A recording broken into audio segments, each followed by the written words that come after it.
You wake up Monday morning energized. Tell yourself today's the day. Promise you'll start for real. Tuesday brings laziness. Wednesday brings exhaustion. Thursday you try again, but the energy's already gone. Motivation comes and goes like the tide. Have you noticed that waiting for it guarantees nothing actually changes? The difference between those who achieve and those who just plan isn't in the peak of enthusiasm. It's in what you do on the day you feel no drive at all. What if I told you there's an ancient code used by masters who train under freezing rain and apprentices who clean the same floor for years that completely ignores motivation? A system that doesn't depend on you being excited, inspired, or confident. It only depends on you showing up. Always. Even when everything inside you screams to stop. In this video, you will understand why chasing motivation is a mistake and learn the practical method that replaces it with something more powerful, a minimal commitment, invisible but unshakable. Think fast. If someone filmed your last 7 days, how many of them did you actually show up to do what you promised? The answer doesn't need to be perfect, but it needs to be honest, because what I'm about to show you can change that permanently. Let me tell you a lesson that comes from the silence of mountains. There was a young warrior who dreamed of mastering the sword. He watched the great masters, read about techniques, spoke passionately about his goal. Every night, he promised himself he'd start real training the next day. Every morning, he found a reason to delay. The cutting cold of dawn, yesterday's fatigue, the feeling he wasn't ready yet, that he needed more mental preparation before beginning. Meanwhile, a silent apprentice woke before sunrise. She didn't talk about training. She trained. Even on days when her body ached. Even on mornings when rain fell hard. She gripped the blade, repeated basic movements, cleaned the weapon, and returned to silence. No drama. No audience. No waiting for the perfect moment. Months later, the young man still talked about his plans. The apprentice no longer spoke. Her movements answered for her. The blade cut through air with precision. Time had carved into her what he only promised to achieve. The difference wasn't talent. It was a daily decision to show up, even without desire. Now comes the part that might bother you, but needs to be said. You're doing exactly what that young man did. Not because you're weak, not because you lack ability, but because your brain learned a dangerous trick. Planning and talking about doing something releases enough dopamine to give you a sense of progress without the real friction of action. That's why you feel relief after building that perfect spreadsheet, but don't execute. That's why creating the list gives you energy, but crossing off items feels impossible. Your brain already got rewarded just for planning. Real action requires effort, discomfort, repetition, and the brain prefers to avoid that. How many times have you said, "I'll start for real tomorrow"?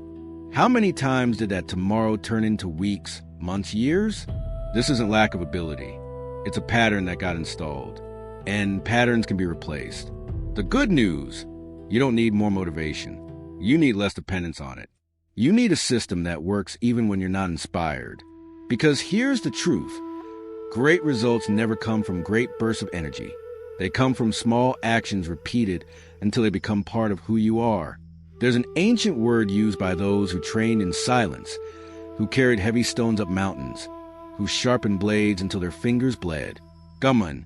There's no perfect translation, but it carries the essence of enduring, persisting, continuing even when everything begs you to stop. It's not about resisting with anger or desperation. It's about accepting discomfort as a natural part of the path and moving forward anyway. The masters taught a simple rule. The blade doesn't sharpen itself. Each pass against a stone seems insignificant, but it's the constant repetition, the small and precise movement day after day, that transforms raw iron into something sharp enough to cut even the hardest materials. They didn't wait for the desire to train.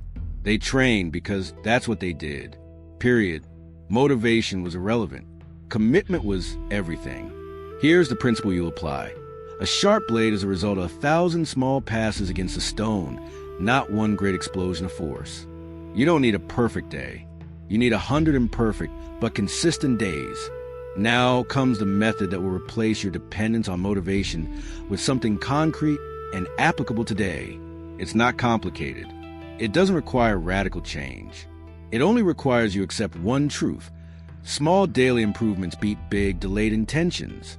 The protocol is straightforward. First, you choose an action so small you can do it even on your worst day.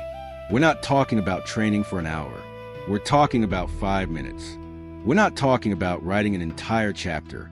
We're talking about 3 lines. The size needs to be so ridiculously simple that your brain can't create an excuse not to do it. If you think, but that's too little, perfect. That's exactly the point. Because the goal isn't to reach the target on day 1. The goal is to create the pattern of showing up. Always. Second, you anchor this action to a fixed point in your day. Don't leave it for whenever. Choose a clear trigger. It can be right after waking. It can be after coffee. It can be before bed. But it has to be always at the same moment. The brain learns through association. When you create a fixed trigger, the action becomes automatic. You don't waste energy deciding whether to do it or not. You just do it, because that's what comes after that moment. Third, you follow the chain rule. Each day you show up and do the minimum, you add a link. The chain grows. And the longer the chain, the stronger the commitment not to break it. If you fail one day, don't dramatize. Don't punish yourself. Just come back the next day and rebuild. The difference between those who quit and those who persist isn't in never falling. It's in getting up quickly and continuing. Think of the mountain. You don't climb it all at once. You climb one step at a time, and each step seems small. But it's there's some that takes you to the top. The blade doesn't become sharp in one pass. It's a constant repetition, always at the same angle, always with the same pressure. That transforms metal into tool. The method is the same. Small action, constant repetition, inevitable result. Here's the part the ego doesn't like to hear. It prefers the big beginning. It prefers the promise of radical transformation in a week. But the big beginning is exactly what keeps you stuck. Because when you promise too much, you create too much pressure, and pressure paralyzes you. The small is liberating. The small doesn't need motivation. It just needs you to show up and do it. And when you do this day after day, something changes. It's not that you become more motivated. It's that you stop needing motivation. You become someone who acts regardless of what you feel. And that's the real transformation. Let me show you how this works in practice. A graphic designer had been stuck for months. He had accumulated projects, noted ideas. But every time he opened a computer, the pressure to do something perfect paralyzed him. He waited for the day he'd feel inspired enough to really start. Then he applied the method. He decided that every day, right after morning coffee, he'd open the software and create one shape, any shape, a circle, a rectangle, a line. Quality didn't matter. Showing up mattered. The first few days felt ridiculous. He'd open, draw a circle, close. But he didn't break the chain. In the second week, something changed. He opened the software and, instead of just drawing one shape, started playing with colors. 3 minutes. Then 5. Not because he promised to do more, but because the initial resistance had vanished. The brain had accepted that this was the moment to create. The minimum action had unlocked a larger action. He had a bad day. Woke tired, with a headache, no desire whatsoever. But he opened the software anyway, drew a crooked square, closed it, kept the chain alive. The next day, energy returned, and he realized something. The change didn't come from the perfect day. It came from the sum of imperfect days when he showed up anyway. 3 months later, he had a new portfolio, not because he had a great moment of inspiration, but because he stopped waiting for one. Now it's on you. You don't need a complex plan. You need a simple decision. What's the smallest possible version of the action you want to transform into a habit? And when exactly will you do it today? If you want to write 3 lines after lunch. If you want to train, do 10 squats before your shower. If you want to study, read 1 page before bed.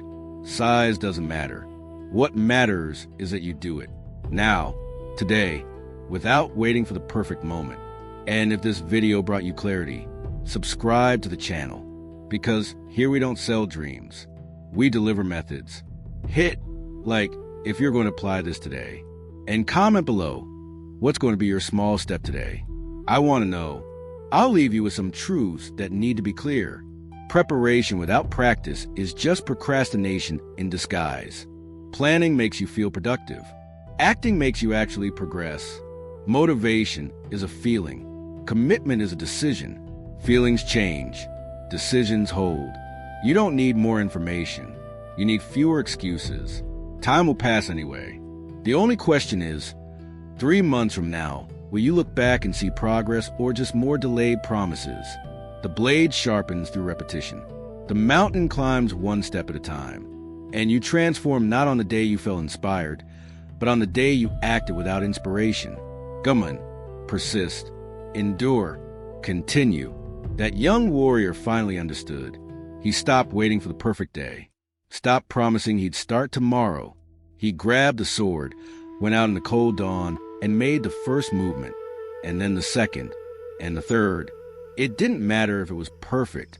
What mattered was that he'd begun.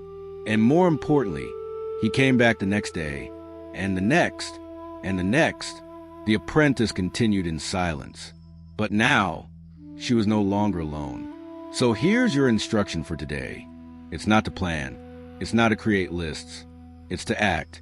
Now, choose one thing, the smallest possible, and do it. 1 minute, 10 reps, 3 lines. Open a file. Grab the equipment. Move your body. The result doesn't matter. What matters is you broke the cycle of waiting and started the cycle of doing. If you made it this far, you've already proven you have the capacity. Now all that's left is action. If this content changed something in you, share it with someone who needs to hear this. And come back here, because every week there's a new practical method waiting for you. Motivation is temporary. Action is permanent.